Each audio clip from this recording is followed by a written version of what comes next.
Hello दोस्तों, आज की हमारी वीडियो रहने वाली है कुछ ही इम्पोर्टेंट क्वेश्चंस की। तो मुझे लगता है आप सभी इसे करने के लिए तैयार होंगे। तो चलिए देखते हैं सबसे पहला क्वेश्चन कौन सा रहने वाला है। आइए करते हैं। देखिए, पहला क्वेश्चन है हमारा, चंद्रगुप्त मौर्य का प्रधानमंत्री था। ठीक है, बताइए चंद्रगुप्त मौर्य का प्रधानमंत्री था कौन था? बताइए, चाणक्य या उपगुप्त? पहला ऑप्शन है चाणक्य, दूसरा उपगुप्त। तो आपका आंसर होना चाहिए कौन था? चाणक्य। कौन था बताइए? चाणक्य। ठीक है, नेक्स्ट देखिए, मेगास्थनीज किसका राजदूत था? सिकंदर का या सेलुकस का? मेगास्थनीज किसका राजदूत था?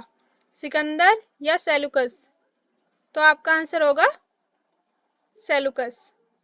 ठीक है, नेक्स्ट देखिए, चंद्रगुप्त मौर्य ने अपना अंतिम समय कहाँ बिताया, यानी उसकी मृत्यु हुई। ठीक है, चंद्रगुप्त मौर्य ने अपना अंतिम समय कहाँ बिताया था? बताइए, तक्षशिला, दूसरा है श्रवणबेल गोला। बताइए, तो आपका आंसर आना चाहिए श्रवणबेल गोला। ठीक है, नेक्स्ट देखिए, अशोक ने कलिंग पर आक्रमण कब किया? अशोक का कलिंग आक्रमण याद होगा आप सभी को। बताइए, 261 ईसा पूर्व या फिर 251 ईसा पूर्व? बोलिए, आंसर आएगा आपका 261 ईसा पूर्व। ठीक है, क्या हो जाएगा?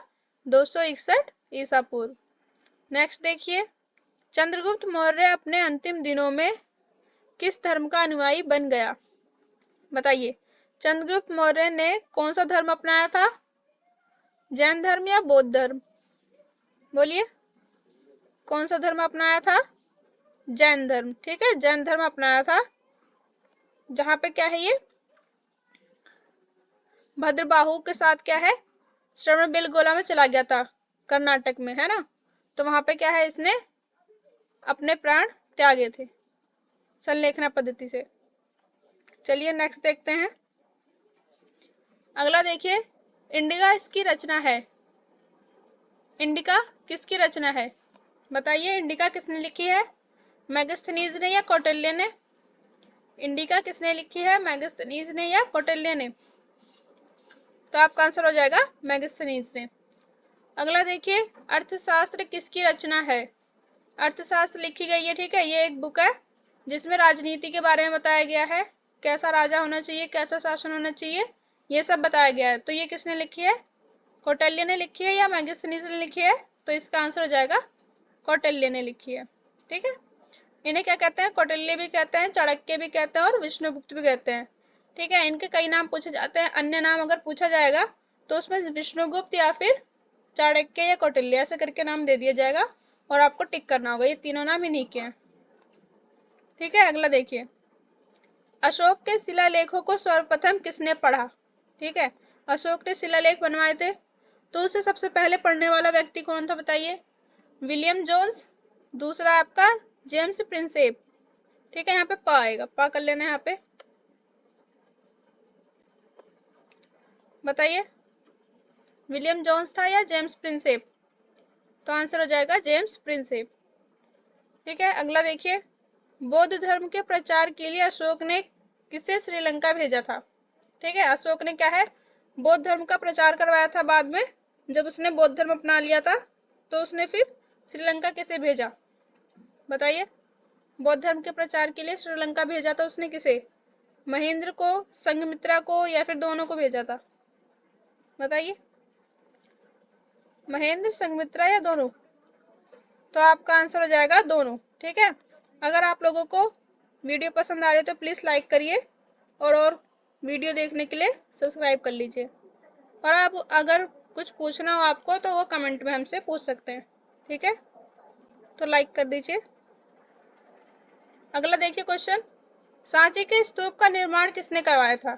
बताइए, सांची का स्तूप किसने बनवाया था?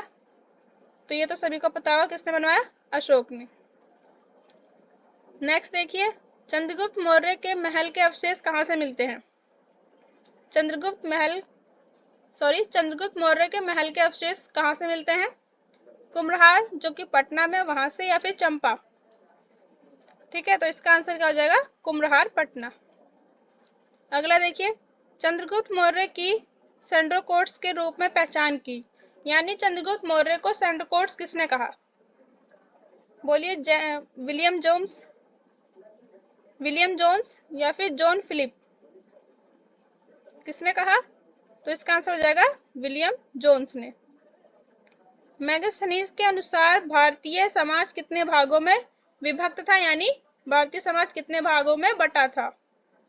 बताइए, मेगास्थनीज ने कितने भाग बताए हैं, 5 या फिर 7? तो आपका आंसर होगा 7 भाग बताए हैं। अगला देखिए, अशोक के किस शिलालेख में उसके कलिंग विजय का उल्लेख मिलता है, यानी उसने कलिंग पे विजय प्राप्त की थी, इसका उल्लेख किस में मिलता है? बोलिए, 13वें में या 10वें शिलालेख में? बताइए, तो आपका आंसर होगा 13वें शिलालेख में। ठीक है,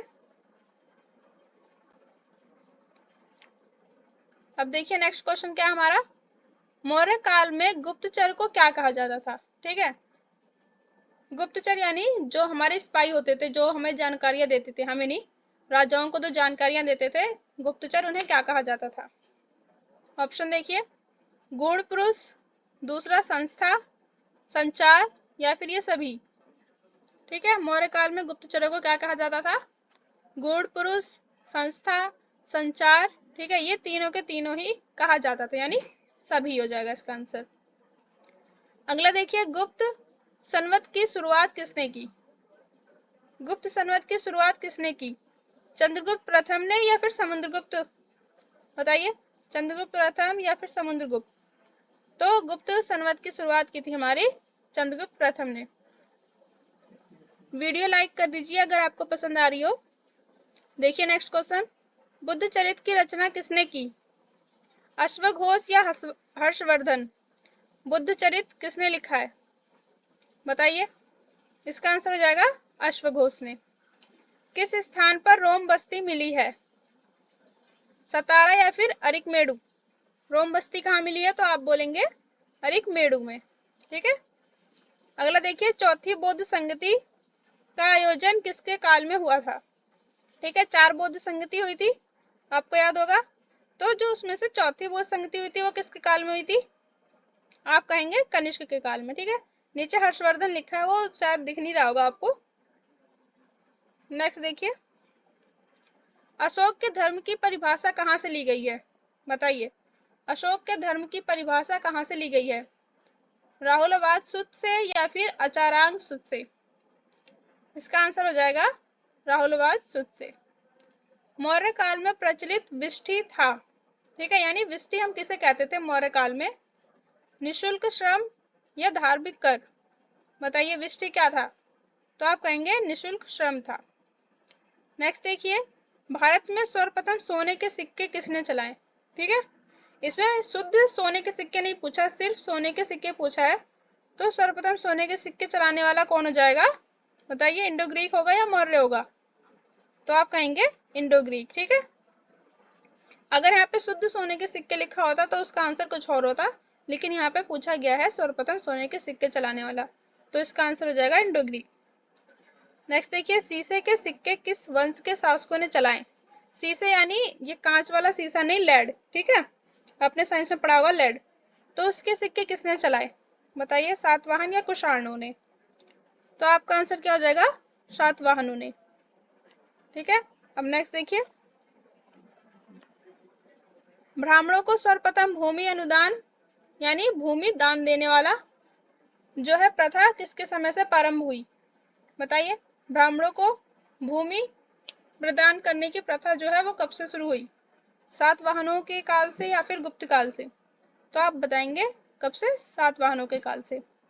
कनिष्क का राजवैद्य था, कौन था? बताइए, चरक था या जीवक था?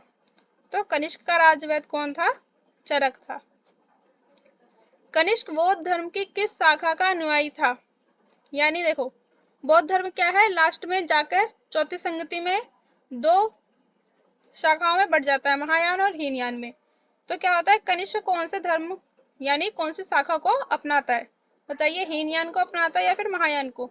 तो आप कहेंगे महायान को। इसमें क्या होती थी? मूर्ति की पूजा होती थी। और हीनयान में मूर्ति पूजा नहीं होती थी। कनिष्क की राजधानी थी, कनिष्क की राजधानी थी, कनिष्क की राजधानी क्या थी बताइए, पुरुषपुर या पाटलिपुत्र? तो आपका आंसर हो जाएगा पुरुषपुर। ठीक है। जूनागढ़ से प्राप्त संस्कृत का पहला अभिलेख किस शासक का था? जूनागढ़ में अभिलेख किसका मिला है? रुद्रदामन का। ठीक है। अगर आपको वीडियो पसंद आई हो तो प्लीज लाइक और सब्सक्राइब करिए, और ऐसी ही और वीडियो पाने के लिए और क्वेश्चन सॉल्व करने के लिए हमें सब्सक्राइब करिए। Okay, best of